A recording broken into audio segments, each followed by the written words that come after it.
हम इंसान होते हुए बहुत ज्यादा फ्यूचरिस्टिक हैं।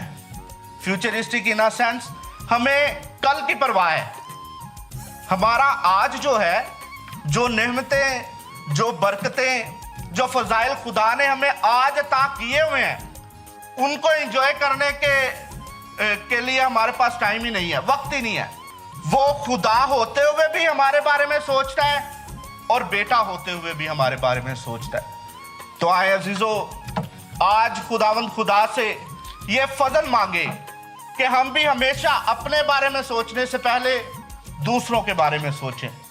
ये सोचने से पहले कि मैं कल क्या खाऊंगा, या कल मेरे अकाउंट में कितना बैलेंस होगा, या जब मैं मर जाऊंगा तो मेरे बच्चों के पास कितना कुछ होगा, हम ये सोचें कि हमारे इर्द गिर्द कितने लोग हैं जिनको हमारी जरूरत है। हम उन लोगों तक रसाई हासिल करें जो हमारी तरफ देखते हैं, जिनको हमारी मदद की जरूरत है। और यकीन मानिए, जब हम खुदा की बात सुनते हैं, लोगों का फिक्र करते हैं, तो खुदा हमारी फिक्र करता है।